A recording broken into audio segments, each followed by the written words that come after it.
There has to be some common sense. Yes, sir. They have the car stopped in 10th and Ranch, Michael Byler. We still don't know who pulled the trigger.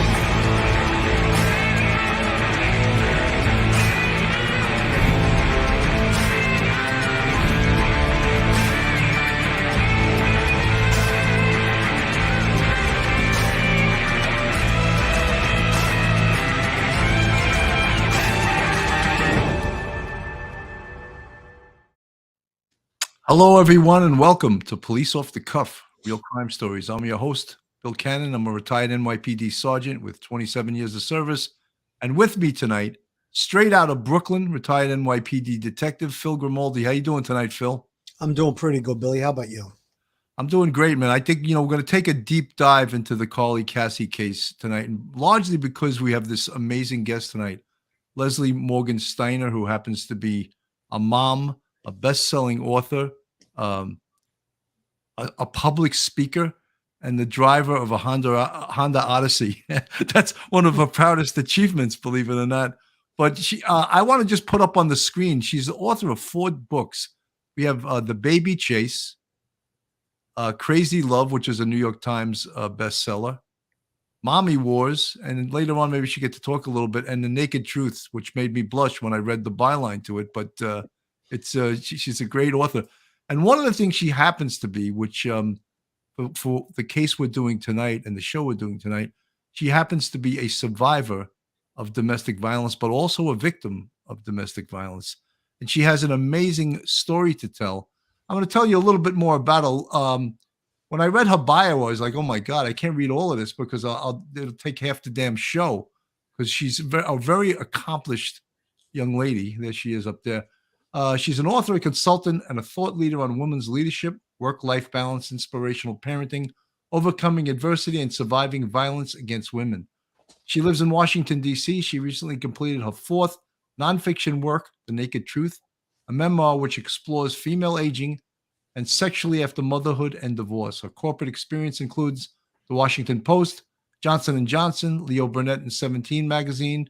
You can follow her on Facebook or LinkedIn via Leslie Morgan Steiner or via @LeslieBooks on Instagram and Twitter, or visit her Amazon page. Wow, I almost lost my breath. That was so long, Leslie. Pretty good, Billy. Pretty good. But I'm working into, I'm really a cop, but I'm working into being a broadcaster, and you have to build up your lungs there, So, Leslie, one of the things, of course, everyone wants to hear tonight is your experience in regards to domestic violence. And we're gonna compare that to the case we have tonight, which is just a horrible case, and we're all familiar with it. Carly Cassie. Excuse me, Cassie Carly. I always turn that name around, Cassie Carly. And we all know the outcome to that, but your outcome could have been just as horrible, but you did some things that perhaps saved your life. It's true. I have a lot in common with Cassie Carly. Our stories are similar in so many ways, but there are a couple of key differences. And one is that, I think that abusive partners are kind of on a spectrum, and at the very far end of the spectrum are the ones who they're sociopaths. And from the very beginning, you can tell that they are really dangerous. And my ex-husband turned out to be very dangerous, but at the beginning, for a long, long time, he was really charming, and I truly loved him. And I think that he truly loved me too. And he wanted to have a good relationship with me. But he had been terribly physically abused as a child. And in his mind, love was very dangerous. And the more that I loved him, the more terrified he was of me, and the more he had to try to control me. And he started abusing me 5 days before our wedding. We had met in New York City. He was an Ivy League grad as I am. That was one of the things that you didn't get into the bios, that I went to Harvard. And so I was working at 17. He was working at a Wall Street bank. We fell in love, and he got me to leave the city and marry him. And he first attacked me 5 days before the wedding, and then twice more on the honeymoon. And every time I thought it was the last time. And I really, once you're in the relationship and the abuse is regular, you're trapped, which is why I call my memoir Crazy Love, because I was trapped by feeling like I was in love with him. Now, Carly Cassie was trapped in different ways. She was trapped in large part because she had a child. I was extremely fortunate that I did not have children with my husband. He wanted us to have children really quickly. Abusers often do because they know it's an excellent way to trap you and to make you vulnerable. So what happened in Carly Cassie's case, which is so interesting to me, is that in her first marriage, which we don't know, we have no reason to think that that was an abusive relationship, she had suffered infertility. So when she started dating this man, very quickly in the relationship, it was a casual relationship, but she got pregnant. And of course, as a woman who had been through infertility, even though she didn't know him at all, there was no way she was going to end the pregnancy.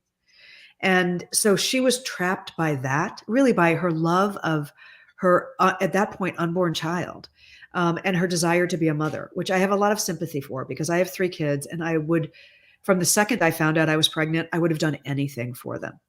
But he started showing signs of being very abusive to her even while she was pregnant, which is also shockingly common. You'd think that a man could not hurt a pregnant woman, but abuse happens a lot to pregnant women, emotional and physical abuse. So at that point, she was in really deep trouble. And we're talking, this is almost 5 years ago. And she went through hell over the last 5 years. That's very clear from everything that we know about her and the court documents. I want to play a little bit of your TED Talk. You gave an unbelievable speech on this, and I think the courage it takes to do this is amazing because you're up there bearing your soul and a part of your life that not that there's anything to be ashamed of, but it's not. We all, no one likes to air their dirty laundry, so to speak. Right, And let me just dirty. put this on the screen, and we'll play a little bit of it. I got to get the sound. Yeah, I was going to say no sound. There where I isolate you and I abuse you. Oh wait, I didn't want to miss that joke. You want to get the joke? Yeah. But I need to move into the next phase where I isolate you and I abuse you. So I need to get you out of this apartment where the neighbors can hear you scream and out of this city where you have friends and family and coworkers who can see the bruises. Instead, Connor came home one Friday evening and he told me that he had quit his job that day, his dream job. And he said that he had quit his job because of me, because I had made him feel so safe and loved that he didn't need to prove himself on Wall Street anymore.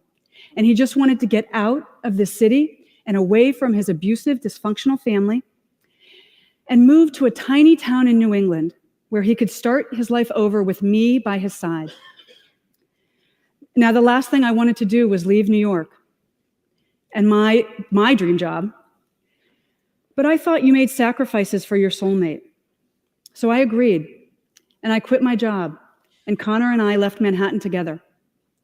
I had no idea I was falling into crazy love, that I was walking headfirst into a carefully laid physical, financial, and psychological trap. The next step in the domestic violence pattern is to introduce the threat of violence and see how she reacts. And here's where those guns come in. As soon as we moved to New England, that place where Connor was supposed to feel so safe, he bought 3 guns. He kept one in the glove compartment of our car. He kept one under the pillows on our bed, and the third one he kept in his pocket at all times. And he said that he needed those guns because of the trauma he'd experienced as a young boy. He needed them to feel protected. But those guns were really a message for me. And even though he hadn't raised a hand to me, my life was already in grave danger every minute of every day.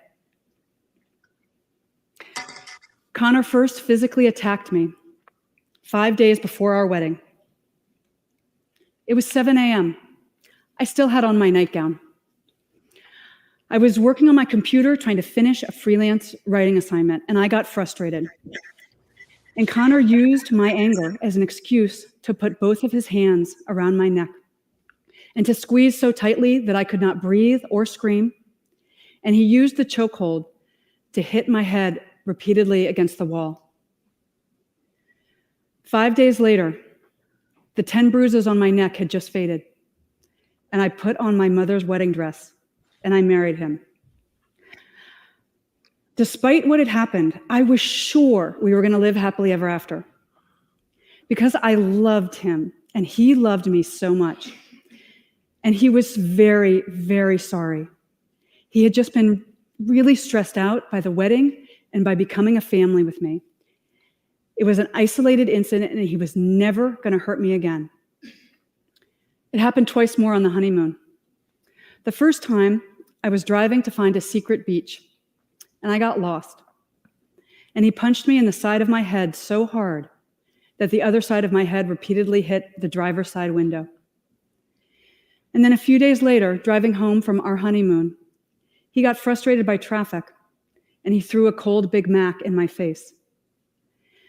Connor proceeded to beat me once or twice a week for the next 2.5 years of our marriage. I was mistaken in thinking that I was unique and alone in this situation. 1 in 3 American women experiences domestic violence or stalking at some point in her life. And the CDC reports that 15 million children are abused every year. 15 million. So actually, I was in very good company. Back to my... Amazing. I mean, when you're talking and giving one of these public speeches, and this was at a college, you ever look at the audience and think of how many people in that audience are experiencing exactly the story that you're telling right there? Well, yes, I do. And I sometimes even call it out.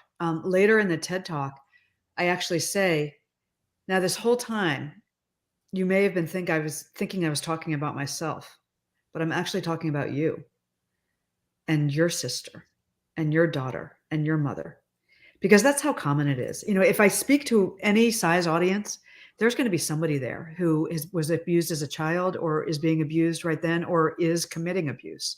It's just that common. And it's a problem that hides in plain sight. And it hides in plain sight even when we victims are screaming and begging for help, as Cassie Carley was.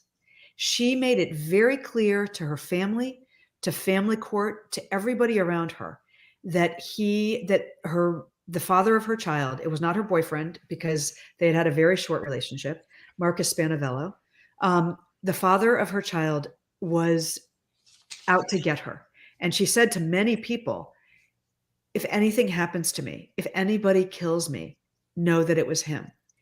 And what I have to say from this, what I want everybody to really hear and really listen to, is that in our society, we pay a lot more attention to abuse victims once they're dead versus when they're alive and begging for help.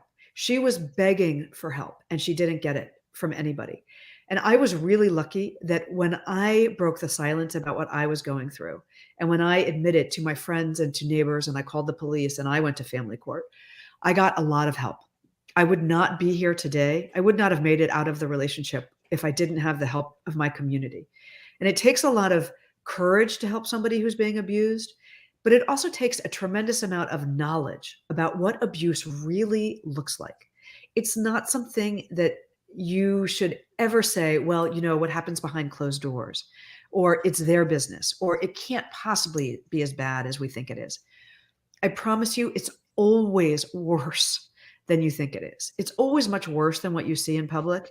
And we all have an obligation to help victims. It's not just the police, although police, you all help victims more than anybody else. You know, the number one reason that police are called to people's homes is because of domestic incidents. And in my case, the two police who came the last night that I was alone with my husband, where he beat me for hours and came very close to killing me. Those police, they not only did they save my life in that moment, but they saved my life because they told me what domestic violence really looks like. And they told me how to go protect myself. And for some terrible reasons, Cassie Carley did not get that help. You know, Leslie, when you were telling that story, and obviously I've been to hundreds of domestic violence calls as a cop, and I was a sergeant, so I was the one to make the decision to lock the guy up or not. And usually it was the guy. Sometimes it was the woman on rare occasions, but I was the one that would make that decision. And when I'm hearing you say that he hit you so hard that your head hit I'm just like baffled, because that should only happen once. You know what I mean? And I understand the cycle of violence and all of that stuff, but someone should never get to hit anyone like that. Any human being should get hit like that. And it should happen one time, and that time the person should get arrested, you know? Well, that's why my book is called Crazy Love, because it really is crazy. And I could have, that he did horrific things to me. He had 3 guns. He used them on me all the time. He was very routinely holding a loaded gun to my head and threatening to pull the trigger. He threatened to kill our dog a lot. He pushed me downstairs. He threw things. He threw a lot of food at me. He was really, his abuse he was filled with rage and a desire to humiliate me and terrify me. And ostensibly, I could have left at any moment. I didn't have children with him, and I'm a Harvard and Wharton educated woman. I have family. I had resources. I still couldn't leave because at that point I was trapped by loving him and pitying him. And I knew that if I told somebody, if I went to the police, in my particular case, I knew that he would be arrested and get in trouble, as he should have. But I didn't want that to happen because I thought I loved him. I knew I loved him. I don't consider it love now, but it sure felt like it at the time. And I saw myself as his protector. And I think this is different than the Cassie Carley case. I don't think she saw herself as his protector. I think he was so out of control, Marcus Benevello, that she knew very early into the relationship, before Saylor was born, that he was very dangerous. So she wasn't trapped psychologically the way that I was.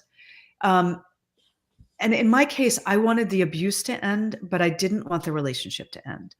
And I imagine that Cassie Carley might have felt somewhat of the same way, that she wanted to be protected and she wanted him to stop torturing her with the family court proceedings and the other things that he was doing.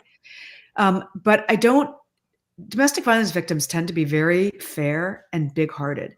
And we often don't want our victims to be punished and to get in trouble because we feel sorry for them. And, at one point in our life, we love them. And this is the father of her child, Well, Leslie, let me just, I know I said this the last time, but it so reminds me of this. It's a weird sort of Stockholm syndrome. It really is. You're identifying with your captor. That's what you're doing. And because of that reason, you can't go against your captor, and it's true. You're trauma bonded is what we call it now. And, the thing that I would say to you both and to everybody listening is that it's so obvious to you all, right? That I should have left after the first time he hit me, that Cassie Carley should have done something different, that somebody else should have intervened. But when you're in it in the moment, it's not like these people come with warning labels or signs that say, right now I'm, saying that I love you. Next week, I'm going to tell you whether or not you can wear makeup. And in 2 years, I'm going to be holding guns to your head. They don't have a warning label. If they did, we wouldn't be with them. They can be very charming and very seductive, and they know how to use pity and other kinds of emotional manipulation in ways that any human being would fall for. Yeah.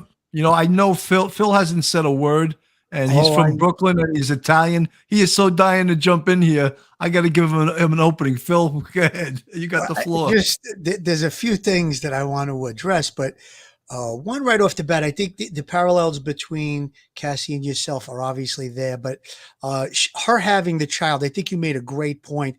That kind of locks her in because now she wants to do everything in her power to protect the child. I have 3 children. I saw the maternal instinct come out of my wife while she was pregnant, and her whole, just thought process changed as the children were born. And till this day, she's super protective of them. So I'm sure that played into it. But one of the other things that I think that I've noticed with domestic violence cases that I've dealt with was where the abuser will attack the self-esteem of the other person. And that usually drives their self-esteem down and makes them feel incapable of leaving the relationship. Am I on the right track with that? Did that happen to you, Leslie?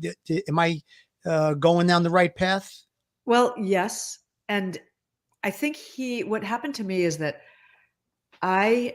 without realizing it, I started losing my sense of self and my confidence. but it happened so gradually that I didn't really understand that it was happening.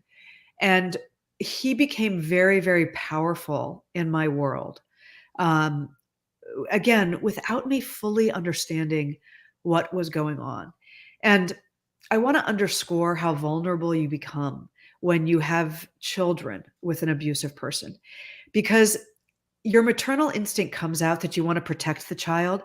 But what's complicated is that I, I don't know any mother on earth who does not want their child to have a good relationship with their father. And our society really reinforces that. You will hear abuse victims asked by other people, like, well, okay, I know he abused you, but is he a good dad?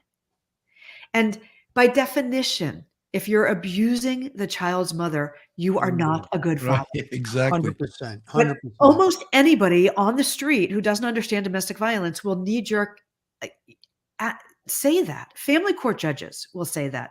Well, I know he beat you, he broke your arm, he broke your nose, but he hasn't hurt the child, and so we're going to allow unsupervised visitation. What happens is the abusers are very good at marshaling the power around them. And I think that this is, in the case of Cassie Carley and Marcus Spanavello, you see it quite clearly, that here is a man who he, from us looking at the outside, how can he have so much power?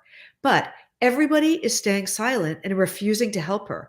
Family court judge after family court judge, even though it's clear from the record, they have an understanding of what he's after, that he is trying to hurt her. There are no penalties assessed. He's not forced to pay child support. He is still allowed to see the child again and again and again in unsupervised visits.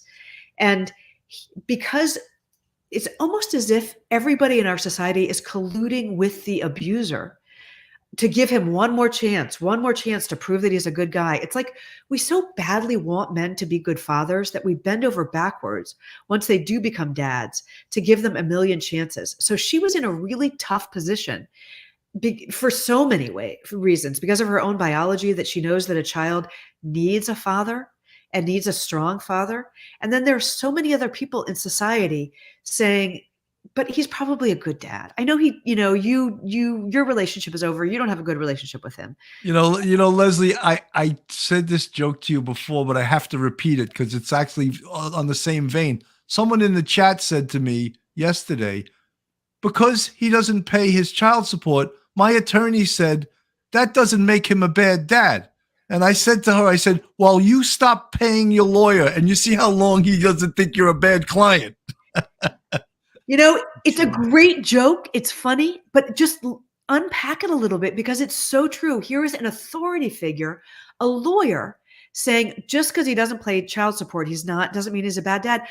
I call bullshit on that. Of course he's a bad dad if he's not paying child support. But that lawyer is an authority figure, probably a man. And this is what our society is filled. It's just like we're wallpapered with support of men, so that abusers and people who commit sexual assault, it's the same thing. They can get away with it because they're doing it blatantly, and everybody is blaming us, the victims, the sexual assault victims, the domestic violence victims. Well, why'd you have kids with him then? If he was such a monster, why'd you have kids with him?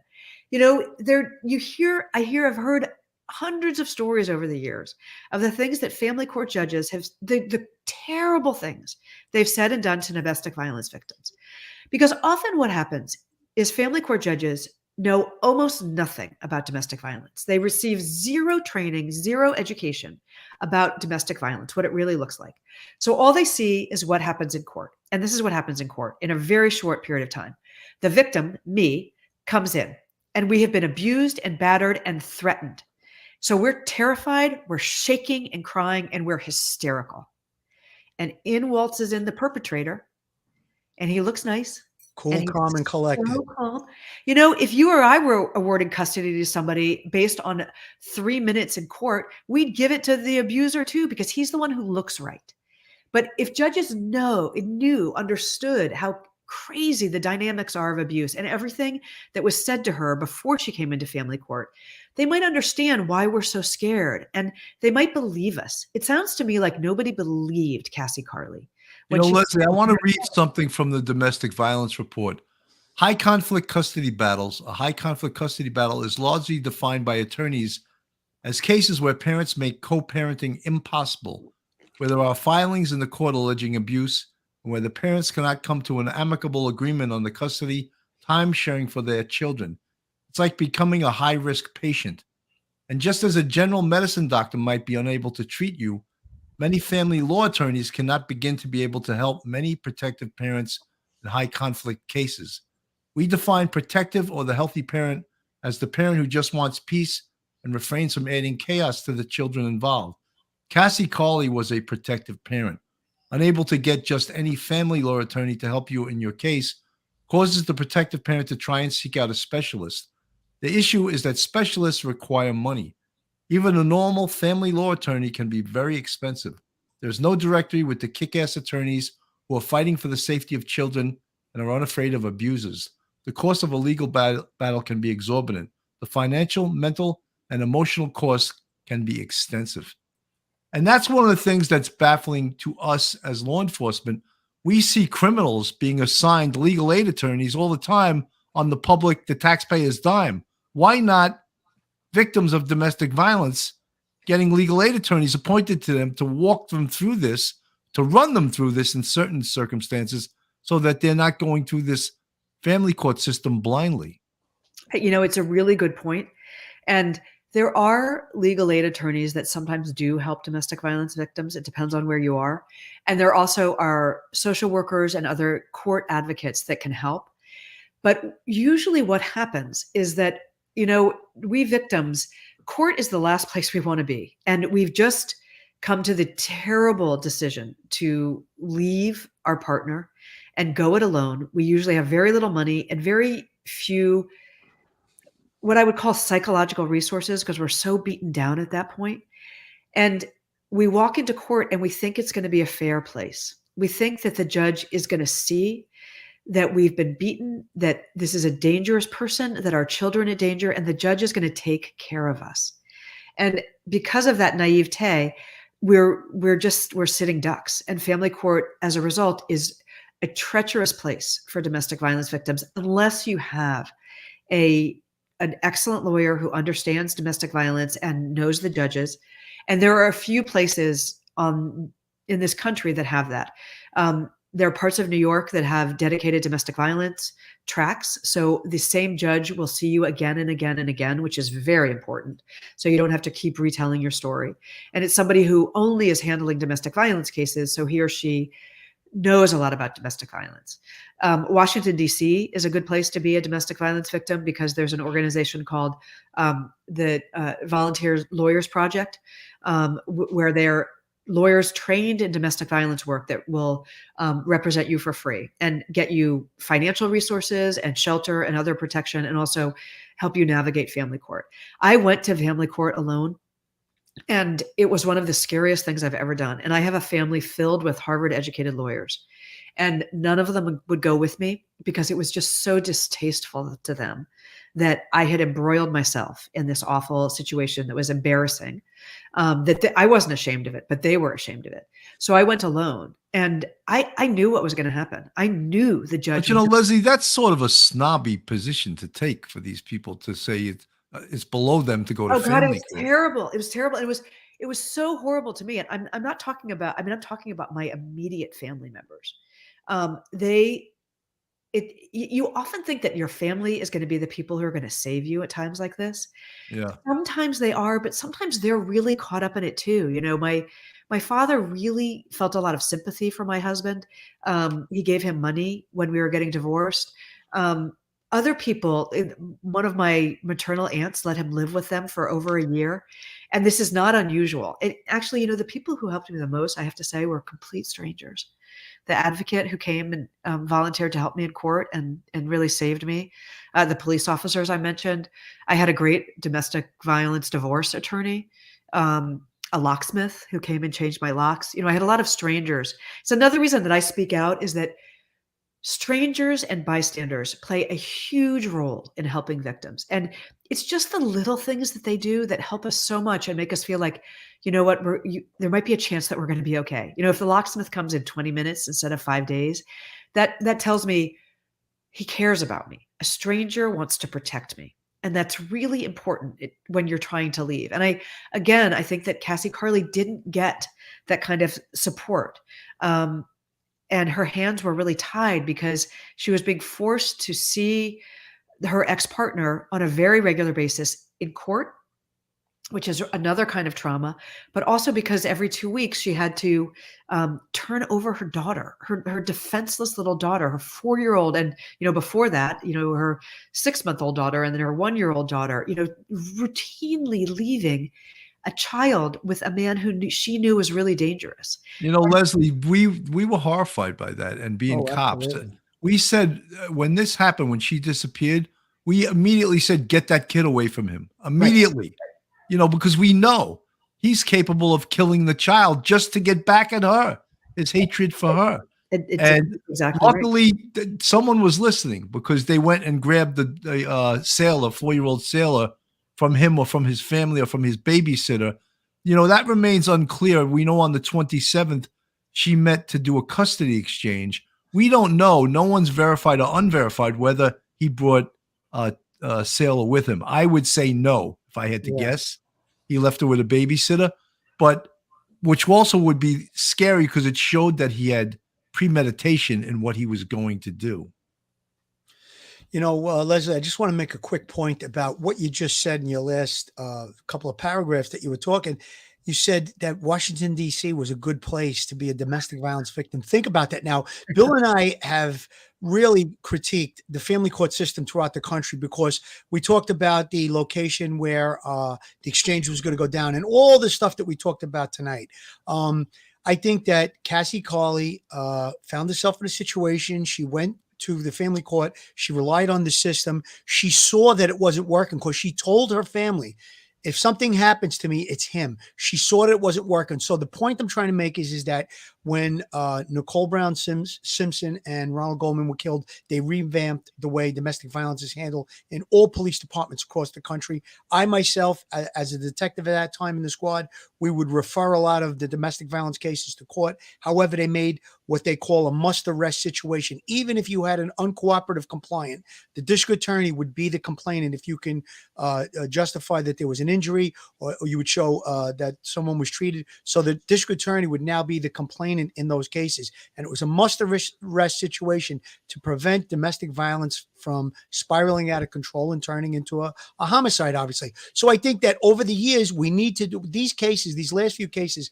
specifically Cassie Carley. I mean, it had all the earmarks of someone who was a narcissist, that he was spiraling out of control. He was trying to control things. When he was losing control, he was losing the battle. When he was forced to have to pay the child support and her attorney fees, he acted. It took a couple of weeks of him trying to get her into his good graces by, saying, I'm going to come closer to you. And the drop-off point is only a mile from your home. It was all premeditated. And I think that the advocates is going to be a big part of it. Seeing the same judge seems like that'll be a big part of it. And Bill and I talked about how in New York, they do the exchange either in front of a police station, inside of a police station. I had a family member that was doing it inside the police station, and then they decided to do it outside because there were people being arrested, brought in and stuff. So not to expose the child to that. But even if every family court in the country has to have a safe space for exchange in the court that's managed up until, 10, 11 o'clock at night, whatever it is when these exchanges are going to go down, where there's a police officer, that's one of the things that I think should really be looked at, because obviously in the situation with Cassie Carley, she was lured to a very remote area and he did whatever he did. And these are the things that we're shining the spotlight on it. Bill and I have been calling it out for the last week or two that we had these cases. There needs to be some changes enacted. And there's one other component that I think falls into the family court system. The reason that they stay with the parent, the abuser, being in the relationship with the child, you said that, well, they didn't harm the child. If there's no support system for that child, then the support's going to fall on the government, whether it be local, city, or states. So I think that they really want to keep that father in the picture for the financial reason. That's what family court. I mean, nobody's going to ever come out and say that, but let's face it, that's the truth. Because if the father of the child isn't paying some type of child support, then what's going to happen? Eventually, if the mother doesn't have the means, she'll be on public assistance, and the state's going to wind up paying for it. So all of those components are part of it. She relied on a system that's obviously broken. There's a broken part. I'm not knocking it or criticizing it. For the most part, maybe they do a lot of good work, but there needs to be some new policies implemented specifically. No, Phil, I think family court needs to be held accountable, and clearly they're not being held accountable. And I said on our last show, the only people held accountable in the whole country is the police.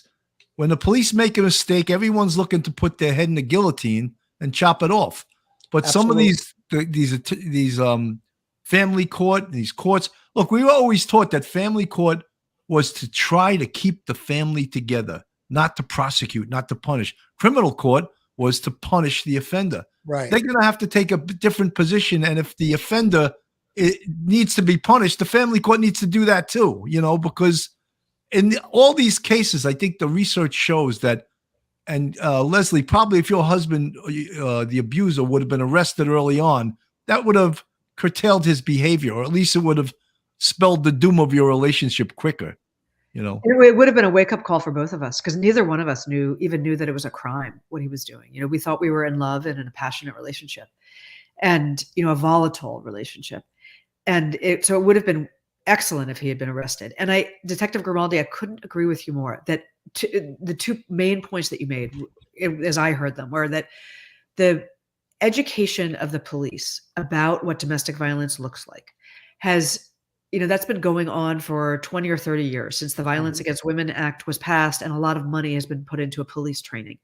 And it really shows, because I think that there are still cases where the spotlight is shined on the police, and people will cry that they didn't do everything perfectly.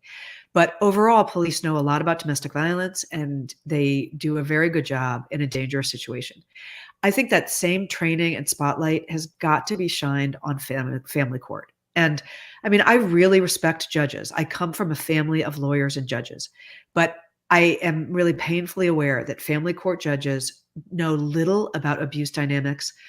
They tend to be really rushed about the way they make these decisions. They do have that bias that, well, we have to keep families together. And that paradigm has got to change, because the fact that they want to keep abusive families together make it so difficult for families to be safe. Because if you've got somebody who understands that family court bias, like Marcos Spanavello did, he understood that the bias was going to be to keep him in the picture. He used it. He manipulated the courts. And that's just terrible. Now we have a woman who's dead because of it. And another thing that I want to say that is really important for anybody to hear is that the most common time for you to be killed by somebody who is abusive, either emotionally or physically abusive, is when the relationship is ended and they think they have lost. And Marcus Spanavello thought he had lost here because he was being ordered to pay the legal fees and the child support. And the writing was on the wall. He was losing control here. And so he had nothing more to lose by killing her. And if you are ever in that situation, you can never for 5 seconds be alone with the abusive person for any reason, for a child exchange, or because they have a sob story about how they want to come apologize, or, they want to come get their clothes out of the closet. So many women are killed because they say, what is he going to do in half an hour? I trust him. It's going to be okay. And so I just want to say, anybody listening out there, if you have ended an abusive relationship, be very careful and don't ever put yourself in a situation where you're alone with the abuser. Sure. Tom Personelli, he's an attorney. I believe he's a retired member of the service. Many of these judges have never been in a courtroom until they get elected. Good point, Tom. You're probably 100% right. Many judges are political positions. Folks, this is Police Off the Cuff, Real Crime Stories. If you like our show and you want to subscribe to us, go on our YouTube, hit the subscribe button, give us a thumbs up, ring that bell.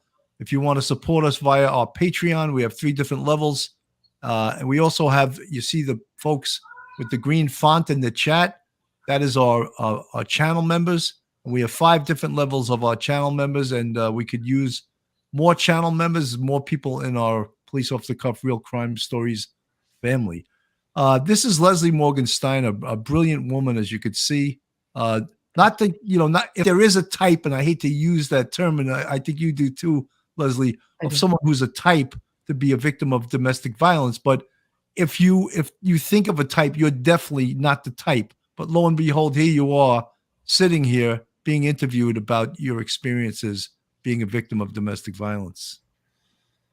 Abuse happens everywhere. It happens in every community, every income level, every ethnicity, every religion. And it's just hiding in plain sight because we don't know what to look for. I think that there are a lot of people who, looking at Cassie Carley and Marco Spinavello, might have said, well, why is that an abusive relationship? They haven't been together. They were together for a couple of months. They have very little contact with each other, but it's still abuse, because abuse is about power and control and dominance. And there's no doubt that he was trying to dominate her, and he was trying to destroy her. The allegations that he made against her, that she was an alcoholic, that she was a drug addict. Her sailor would get a bruise from learning how to crawl, and he, alleged that she was being beaten.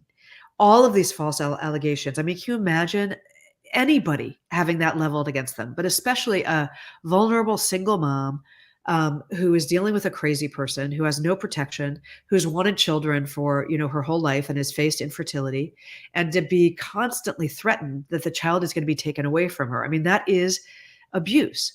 And the person who mentioned in the chat that family court judges often have never been in a courtroom, they've never talked to domestic violence victims. I do trainings all the time with family court judges who've been adjudicating cases for 20 and 30 years. And they will say to me, you're the first domestic violence victim I've ever talked to.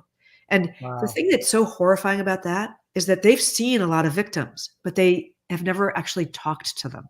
They've controlled their lives and made decisions about where their children live, but they've never actually talked to them or listened to them. And that's horrifying. And it's a relatively easy problem to fix too. And we should fix it. They should. Leslie, the worst thing that anyone could ever level at a parent when it's not true is that there's physical abuse.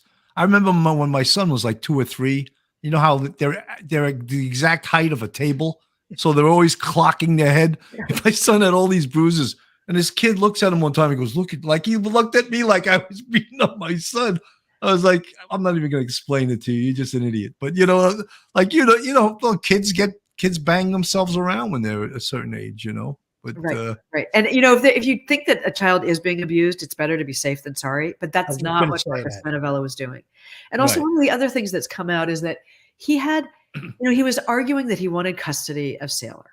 And he was in a living situation where he did not have a crib for her, a bedroom, a blanket, toys. He had nothing for her.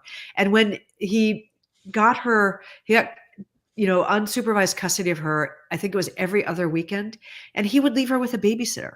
It was so obvious that he didn't really want custody of this child, that he was using the child to torture her mother.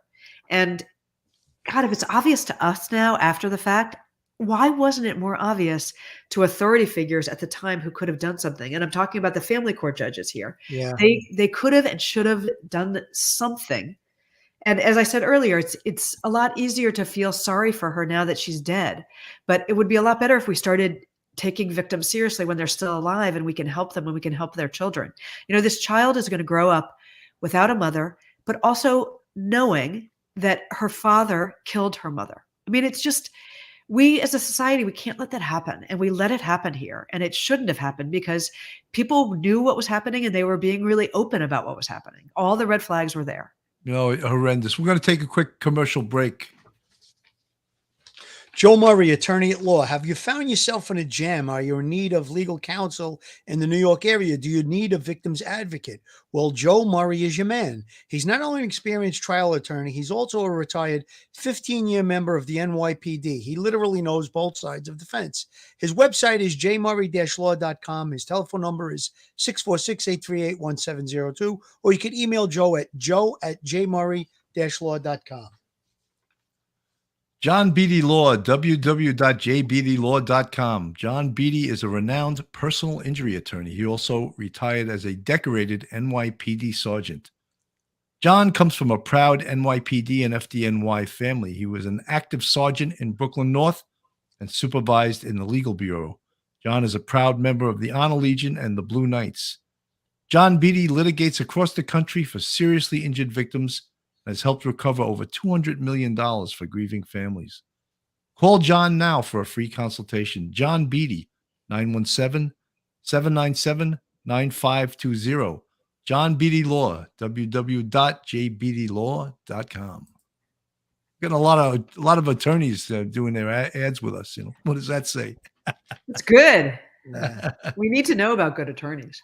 Well, they are, both of them are very good attorneys, and they are excellent. both former cops.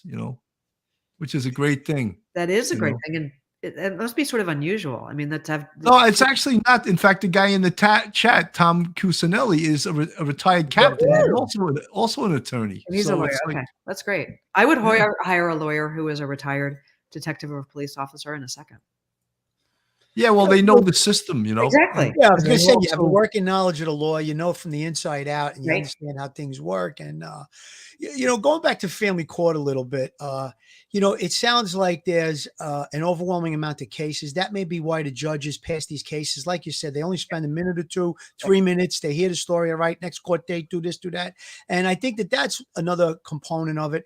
And then when we talked about the living space that Marcus had for little Sailor, there should have been some type of a social worker that interacted and went to the location. Okay, where is she going to sleep when she's with you? Where is she going to stay? Does she have a bed? Is there food in the refrigerator? Just normal routine stuff that Child Protective Services would do. And then go back to the judge. And maybe I talked about this on our last show. Maybe there should be some type of an interview with a psychologist. A person can do an evaluation of both parties, not just the husband who's alleged to be an abuser, the wife as well. So that way, if we really want to get to the heart of the safety of the child in this specific case, we should have an evaluation of both parties. And when you look at Cassie's family, when they've done multiple media interviews, they look like wonderful, beautiful people. That kid's going to be in a loving family, thank God. And I don't know what his family's like or what he's really like, but it doesn't seem like he was very caring. If what you said is true, that he had this small living arrangement, and then he, when he did have visitation with his daughter, he's bringing his daughter to a babysitter. So again, what was his real goal? His real goal wasn't to do the best thing for his daughter. The real goal was to hurt her, and he wanted to win. And that's, I think, is clear that we can see now. But family court system needs some of these changes. And again, it's going to cost money, but like they did the changes within the police department, they need to enact the change in the family court system. And we need to invest in families. Families are what makes this country so great. So why not, throw a little money at the real problem, which is the family court system. They're overwhelmed. The judges, the social workers are overwhelmed. When we were in the police department, the DCS, which was Department of Children's Services, was always, every social worker was carrying a very, very heavy caseload. And that's how things slip through the cracks. That's how people slip through the cracks. Children will slip through the cracks, and you'll wind up with a situation like this one with Cassie. I know. One of the things, Leslie, you were referring to, and he did torture her, and this thing went back over 4 years because she got pregnant. There's 9 months, and then the daughter Sailor was 4 years old. So he was torturing her from the very beginning and making false allegations against her from the very beginning. And as you said, she jumped through hoops to try to make things work. And you can't deal with a narcissist like this who's crazy and really had no clear goal in mind other than to make her life miserable.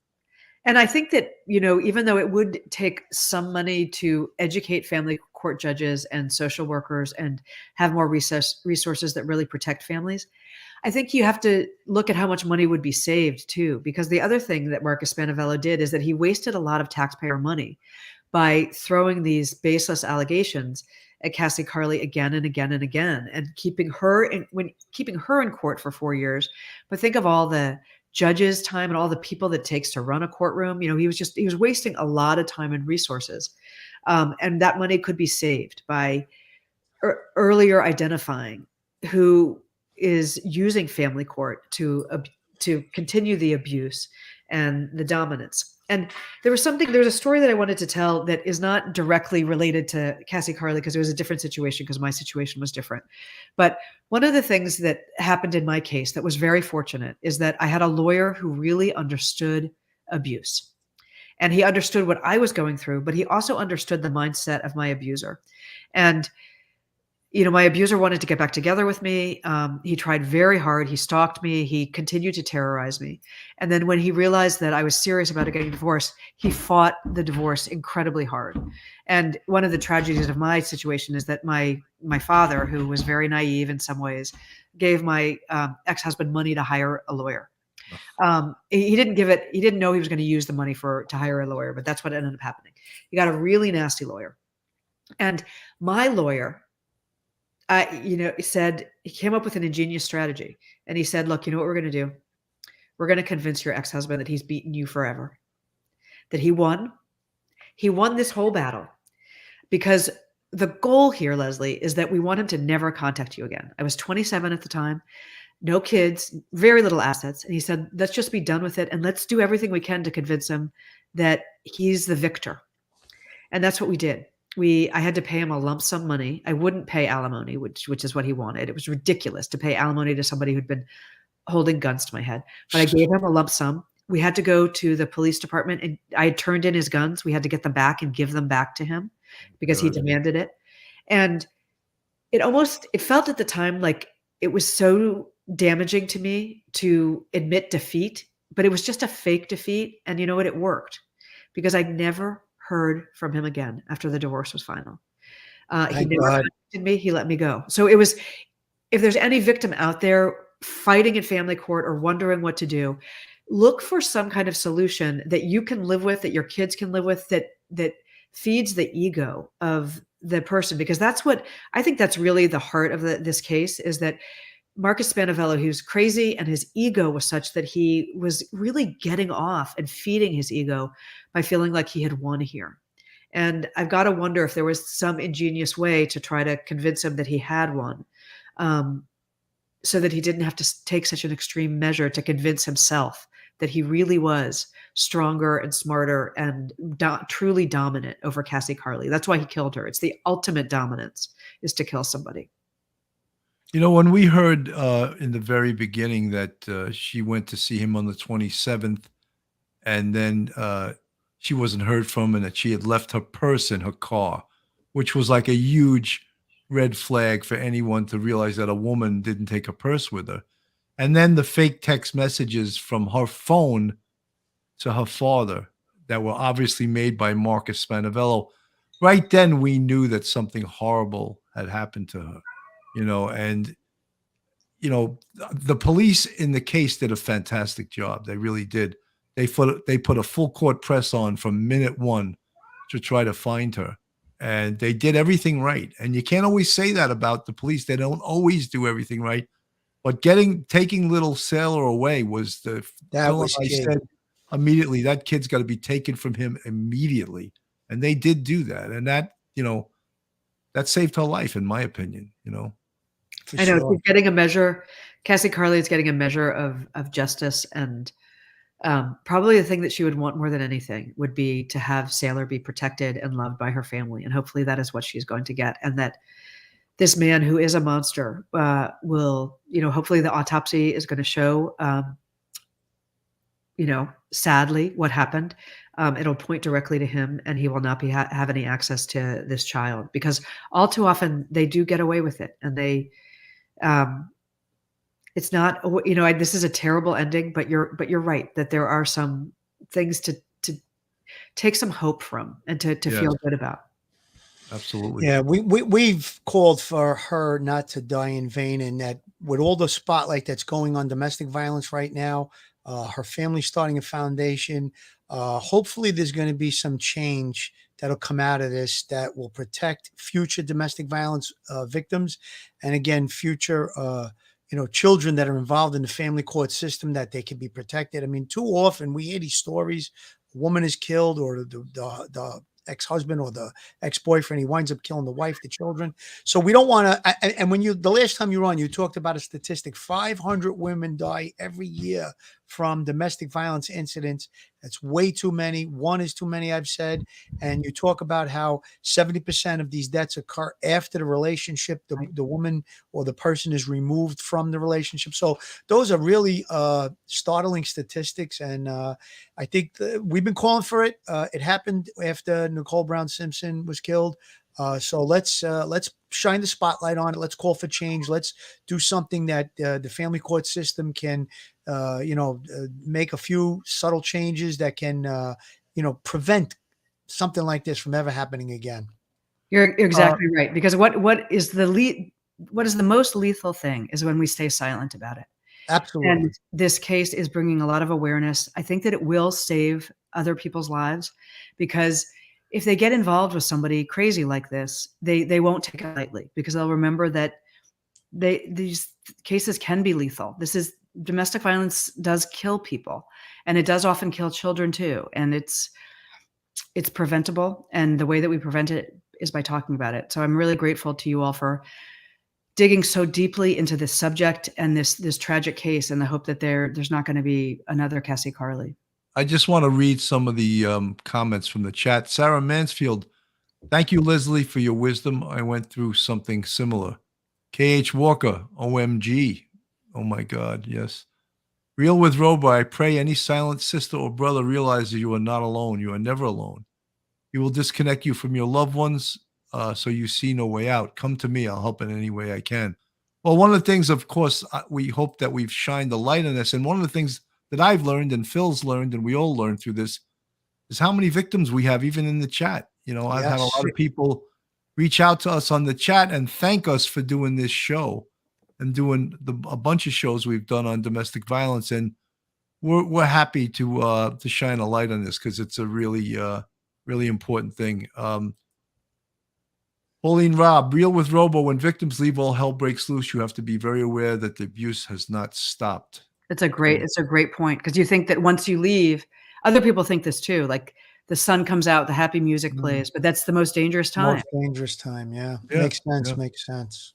I gave up child support to get him off my back. Hey, I know. That's probably, she probably convinced him that he had won too. And it's terrible to face these kinds of choices, but the most important thing is that you're safe and that you can move on with your life and you can truly protect your children. Absolutely. I think you made a great point too, Leslie, when you talked about when you were doing the talk that there were people in the audience.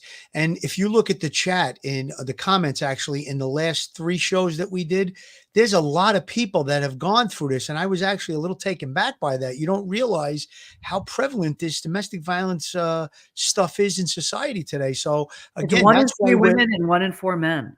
Yeah. And that's why we're pushing forward. Right. We're shining the light. We're going to hope for change. We're going to push for change. We're going to call out family court across the country, everywhere in this country, that better things can be done. We pointed out a few of them, and we got to look at what happened in this specific case and even other cases. And we really pinpointed the exchange point. The exchange point. Exchange should never go with someone who has violence in their history alone, number one. 2, in a desolated area like she was in. I don't think she foresaw the danger there. He was coming around for the last couple of weeks, but that really needs to be focused on. There are police precincts throughout the whole country. They can be done there. They're usually fairly safe. I don't think anybody's going to do anything violent in front of a police station with police officers about. So again, that's a great point. Or somewhere in the family court system where there's a police officer stationed. Those are the things that we could start with. Those are the little things that we can start with right now here from this case. Exactly. Folks, I just want to put this on the screen. That's how you can get a hold of Leslie. This is her website, www.lesliesbooks.com. I wanted to plug her books a little bit. Sometimes people get pissed off at Phil and I that we don't plug their books enough, but I wanted to make sure that we did this for Leslie. Here are her 4 books. The Baby Chase, Crazy Love. That's not the song by Van Morrison, right? No, that's my domestic violence story. But I do love that song. I was just kidding. Oh, you know the song, right? Oh, yeah. Give me love, love, love, love. crazy love. Oh, that's And good. You are good. A man of many talents.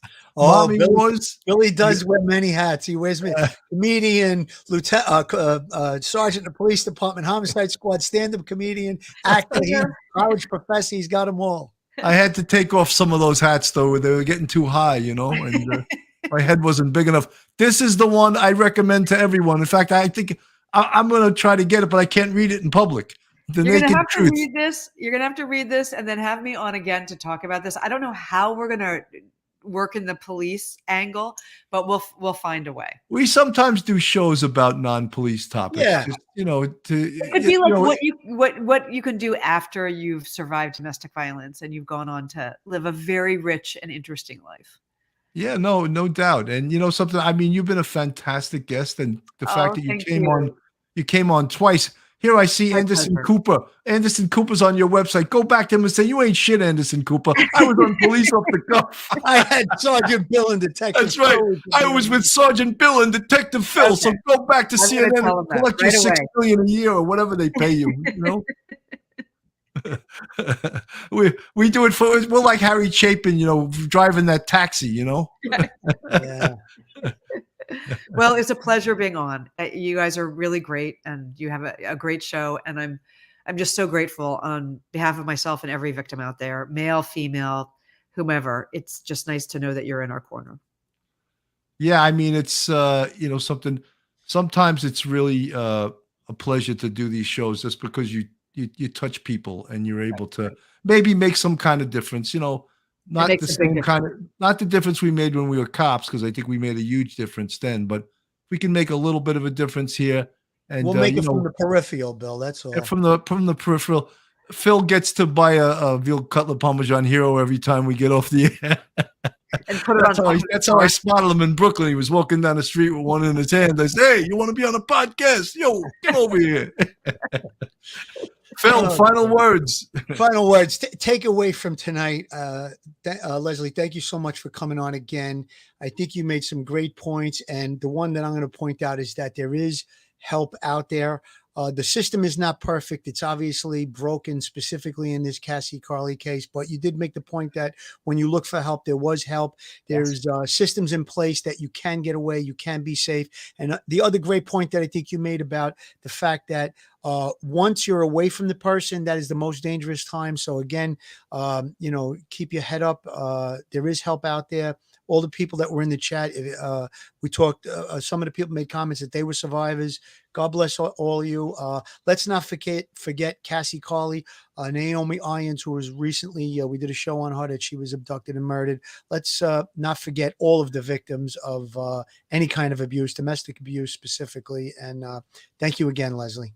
Thank you. It was my pleasure. Leslie, if you could stay around after we go off the air for like 1 minute, sure, just so we can talk to you for a minute after we sign off. And folks, thank you so much for tuning in tonight. This is real Police Off the Cuff, real crime stories.